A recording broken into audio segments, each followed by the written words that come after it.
ಎಲ್ಲರಿಗೂ ನಮಸ್ಕಾರ. ಇಂದಿನ ನಮ್ಮ ಚರ್ಚೆಗೆ ಸ್ವಾಗತ. ನಾವಿವತ್ತು ಬಾಲ ನಿರ್ಮಾಣದ ಕಥೆಗಳು ಭಾಗ 1 ಅನ್ನೋ ಆಡಿಯೋ ಬುಕ್ ಇದೆಯಲ್ಲ, ಹೌದು, ಅದ್ರಲ್ಲಿ ಬರೋ ಕೆಲವು ಕಥೆಗಳ ಬಗ್ಗೆ, ಅದರ ಒಳನೋಟಗಳ ಬಗ್ಗೆ ಸ್ವಲ್ಪ ಮಾತಾಡೋಣ ಅಂತ. ಖಂಡಿತ.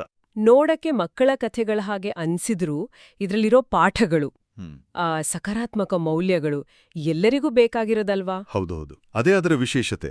ಆ ಸರಳ ಕಥೆಗಳಲ್ಲಿರೋ ಆಳವಾದ ಬುದ್ಧಿವಂತಿಕೆ, ಆ ಪಾಸಿಟಿವ್ ಮೆಸೇಜ್ಗಳನ್ನ ಸ್ವಲ್ಪ ಡೀಪ್ ಆಗಿ ನೋಡೋಣ ಇವತ್ತು. ಖಂಡಿತ. ಈ ಕಥೆಗಳು ತುಂಬಾ ಸರಳವಾಗಿವೆ, ಆದರೆ ಪ್ರಾಮಾಣಿಕತೆ, ಕಷ್ಟಪಟ್ಟು ದುಡಿಯೋದು, ದಯೆ, ಒಗ್ಗಟ್ಟು, ಮಾತ್ ಕೇಳೋದು, ಈ ತರಹದ ಮೌಲ್ಯಗಳನ್ನ ಎಷ್ಟು ಚೆನ್ನಾಗಿ ಹೇಳುತ್ತೆ ಅಂದ್ರೆ, ಇವು ಬರೀ ಬೋಧನೆಗಳಲ್ಲ, ಆ ಪಾತ್ರಗಳು ಅನುಭವಿಸ್ತವಲ್ಲ, ಅದರ ಮೂಲಕ ಈ ಗುಣಗಳು ಯಾಕೆ ಮುಖ್ಯ ಅಂತ ಮನಸ್ಸಿಗೆ ನಾಟುತ್ತೆ. ನಮ್ಮ ಇವತ್ತಿನ ಗಮನ ಆ ಪಾಸಿಟಿವ್ ಆಸ್ಪೆಕ್ಟ್ಸ್ ಮೇಲೇ ಇರ್ಲಿ.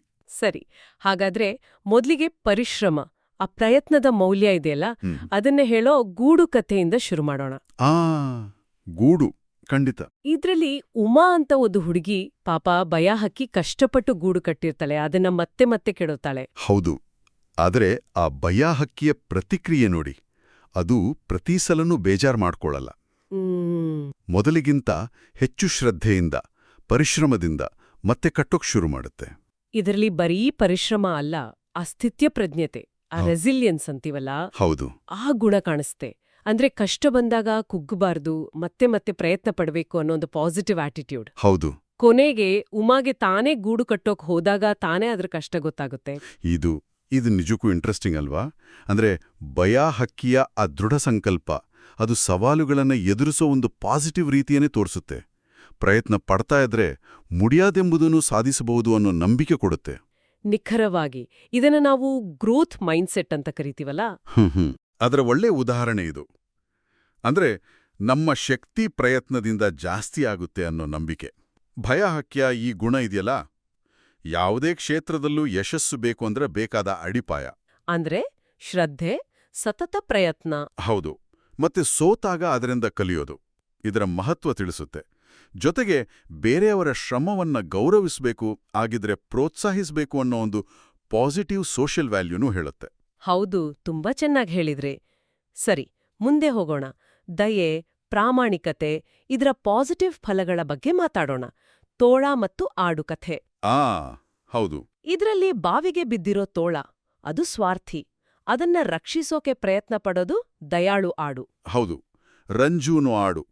ತೋಳದ ಕಷ್ಟ ನೋಡಿ ಅದಕ್ಕೆ ಕರುಣಿ ಬರುತ್ತೆ. ತನ್ನ ಹತ್ರ ಇರೋ ಹಗ್ಗವಿಂದ ಅದನ್ನ ಮೇಲೆತ್ತೋಕೆ ಪ್ರಯತ್ನ ಮಾಡುತ್ತೆ. ಆದ್ರೆ ಮೇಲೆ ಬಂದ ತೋಳ ಉಪಕಾರ ಸ್ಮರಿಸೋ ಬದಲು ಆಡನ್ನೇ ಹಿಂದಕ್ಕೆ ತಳ್ಳಿ ಓಡಿ ಹೋಗುತ್ತೆ. ಹೌದು, ಇದು ಸ್ವಾರ್ಥ ಎಂಥದ್ದು ಅಂತ ತೋರಿಸುತ್ತೆ. ಆದ್ರೆ ಕತೆ ಅಲ್ಲಿಗೆ ನಿಲ್ಲಲ್ಲ.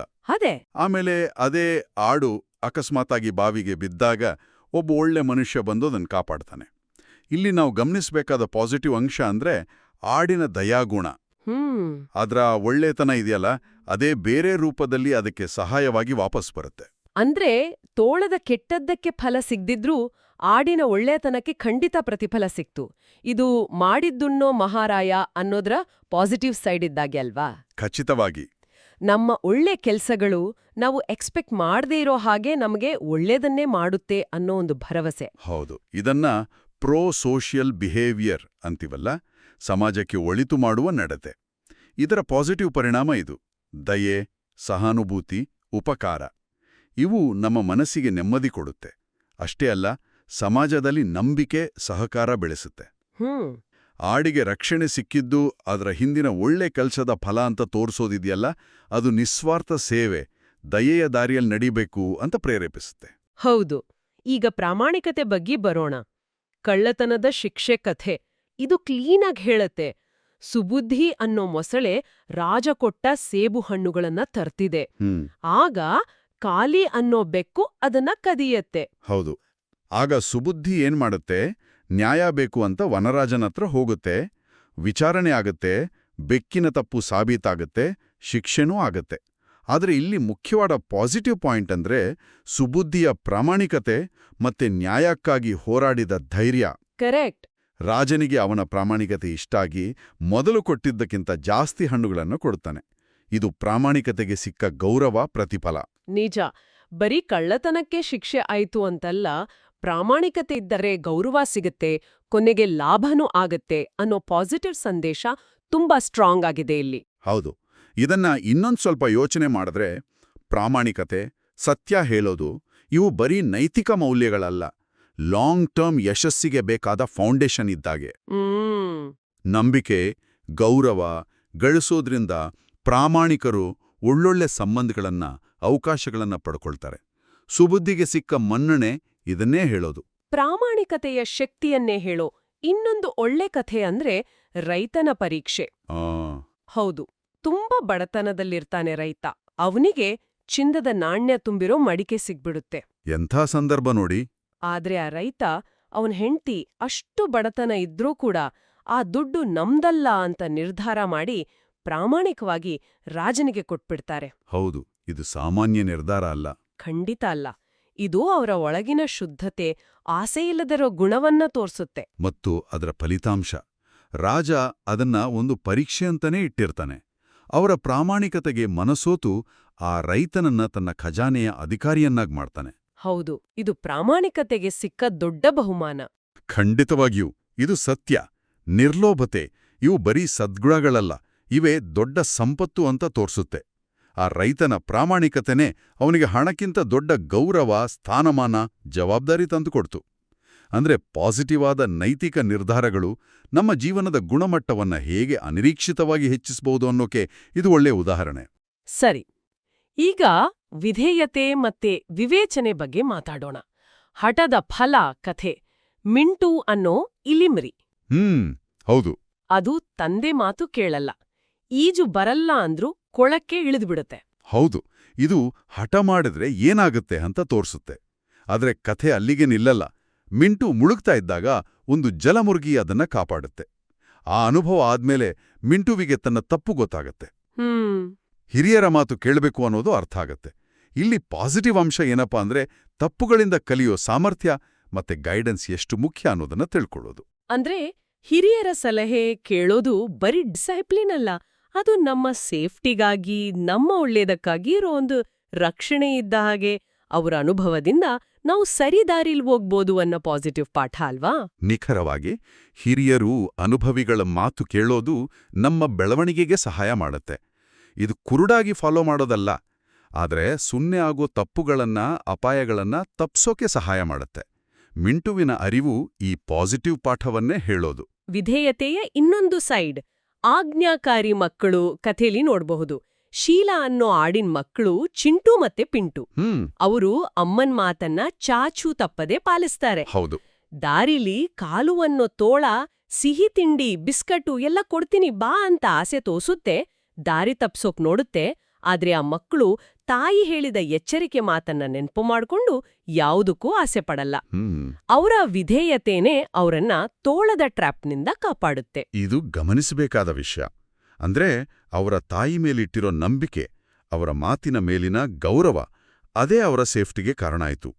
ಇದು ವಿಧೇಯತೆಯ ಪಾಸಿಟಿವ್ ಶಕ್ತಿ. ಖಂಡಿತ ಇದು ಬರೀ ಅಪಾಯದಿಂದ ಪಾರಾಗೋದಷ್ಟೇ ಅಲ್ಲ. ಹಿರಿಯರ ಮಾತು ಕೇಳೋದು, ಸರಿ ತಪ್ಪುಗಳ ಮಧ್ಯೆ ವ್ಯತ್ಯಾಸ ತಿಳ್ಕೊಳ್ಳೋಕೆ, ಆಸೆಗಳನ್ನ ನಿರಾಕರಿಸೋಕೆ, ನೈತಿಕವಾಗಿ ಗಟ್ಟಿಯಾಗಿ ಬೆಳೆಯೋಕೆ ಸಹಾಯ ಮಾಡುತ್ತೆ.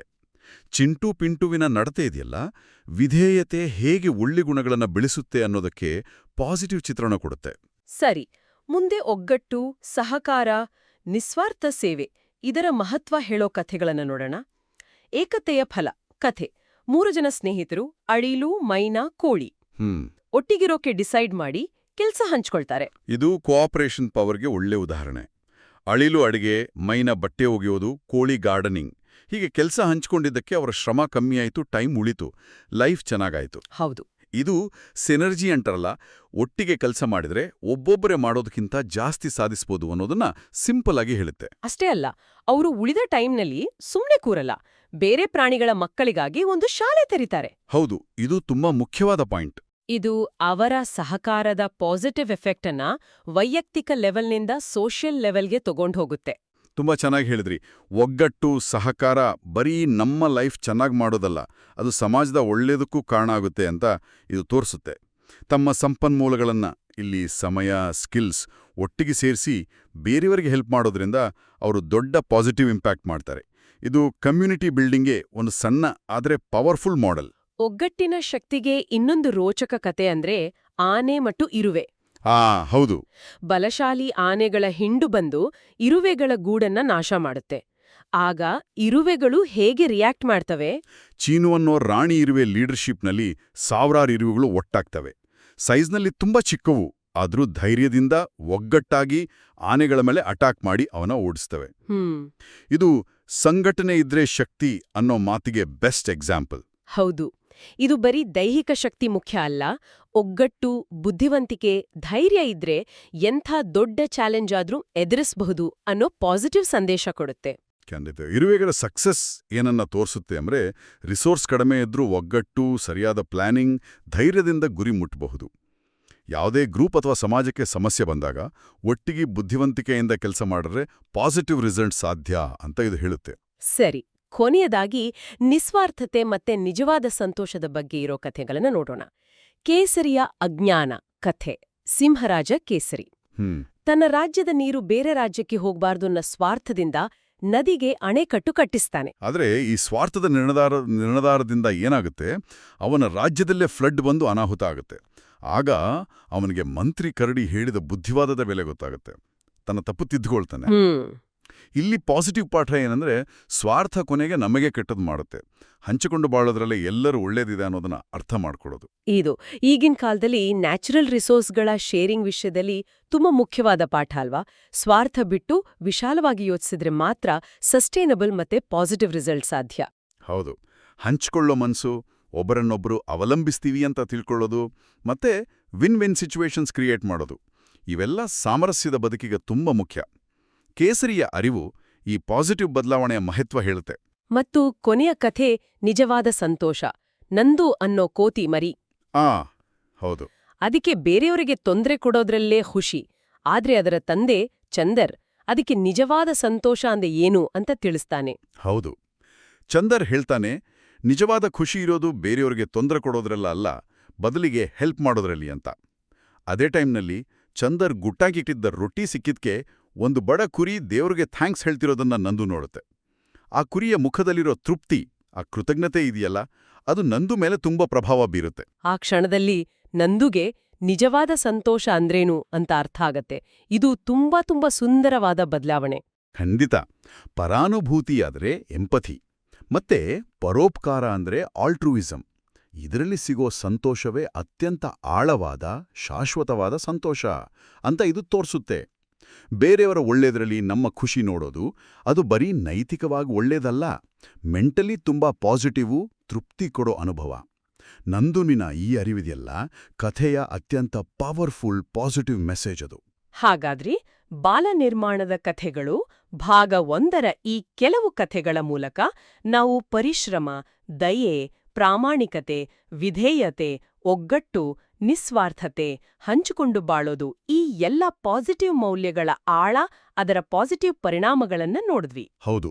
ಈ ಮೌಲ್ಯಗಳು ಬರೀ ಆದರ್ಶಗಳಲ್ಲ, ಇವು ಒಳ್ಳೆ ವ್ಯಕ್ತಿತ್ವ ರೂಪಿಸೋಕೆ, ಸಮಾಧಾನದಿಂದ ಬದುಕೋಕೆ ಗೈಡ್ಲೈನ್ಸ್ ಇದ್ದ ಹಾಗೆ.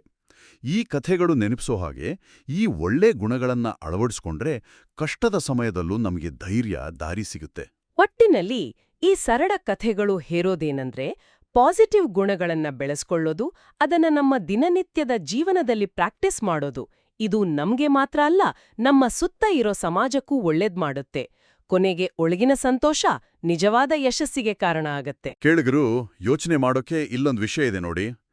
ಈ ಕಥೆಗಳಲ್ಲಿ ನಾವು ಮಾತಾಡಿದ ಸಾರ್ವಕಾಲಿಕ ಪಾಸಿಟಿವ್ ಪಾಠಗಳು ಇವತ್ತಿನ ನಮ್ಮ ಫಾಸ್ಟ್, ಕಾಂಪ್ಲೆಕ್ಸ್ ಜಗತ್ನಲ್ಲಿ ನಮ್ಮ ದಿನನಿತ್ಯದ ನಿರ್ಧಾರಗಳ ಮೇಲೆ, ನಮ್ಮ ಸಂಬಂಧಗಳ ಮೇಲೆ ಪಾಸಿಟಿವ್ ಪ್ರಭಾವ ಹೇಗೆ ಬೀರಬಹುದು, ಈ ಮೌಲ್ಯಗಳನ್ನು ನಮ್ಮ ಬದುಕಿನೂ ಇನ್ನೂ ಅರ್ಥಪೂರ್ಣವಾಗಿ ಹೇಗೆ ತರಬಹುದು.